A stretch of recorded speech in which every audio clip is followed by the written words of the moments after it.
സമീപകാലത്ത് മാഞ്ചസ്റ്റർ സിറ്റിയുടെ കിരീട നേട്ടങ്ങളിലെല്ലാം നിർണായക പങ്കുവഹിച്ച താരമാണ് ബ്രസീലിയൻ ഗോൾ കീപ്പർ എഡേഴ്സൺ. വരുന്ന സമ്മർ ട്രാൻസ്ഫർ ജാലകത്തിൽ സിറ്റി വിടാനൊരുങ്ങുകയാണ് Brazilian goalkeeper. Transfer expert Fabrizio റൊമാനോയാണ് ഇക്കാര്യം റിപ്പോർട്ട് ചെയ്തിരിക്കുന്നത്. മാഞ്ചസ്റ്റർ സിറ്റിക്ക് എഡേഴ്സനെ കൈവിടാൻ താല്പര്യമില്ലെങ്കിലും ഇത്തിഹാദിൽ ഇനിയും തുടരേണ്ടതില്ലെന്നാണ് എഡേഴ്സന്റെ തീരുമാനം. ബ്രസീലിയൻ ഗോൾ കീപ്പർ സൗദി ക്ലബ്ബുകളുടെ വമ്പൻ ഓഫർ സ്വീകരിക്കുമെന്നാണ് പ്രതീക്ഷിക്കുന്നത്. 7 വർഷമായി സിറ്റിയുടെ ഒന്നാം ഗോളിയാണ് എഡേഴ്സൺ. ബെൻഫിക്കയിൽ നിന്ന് 33 മില്യൺ പൗണ്ടിലാണ് താരം സിറ്റിയിലെത്തിയത്.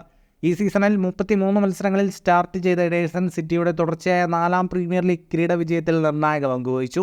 എഡേഴ്സൺ ടീം വിടുകയാണെങ്കിൽ അസ്റ്റൺ വില്ലയുടെ Argentine goalkeeper Emiliano Martinez സിറ്റിയിൽ എത്തുമെന്നാണ് പ്രതീക്ഷിക്കുന്നത്. സിറ്റിക്കൊപ്പം 6 പ്രീമിയർ ലീഗ് കിരീടവും ചാമ്പ്യൻസ് ലീഗും 4 ലീഗ് കപ്പും 2 FA കപ്പും ഫിഫ ക്ലബ് ലോകകപ്പും യുവേഫ സൂപ്പർ കപ്പും നേടിയ താരമാണ് എഡേഴ്സൺ.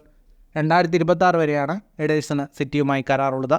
ഫുട്ബോൾ ലോകത്തെ കൂടുതൽ വാർത്തകൾക്കും വിശേഷങ്ങൾക്കുമായി സ്പോർട്സ് കഫേ ഇപ്പോൾ തന്നെ സബ്സ്ക്രൈബ് ചെയ്യുക.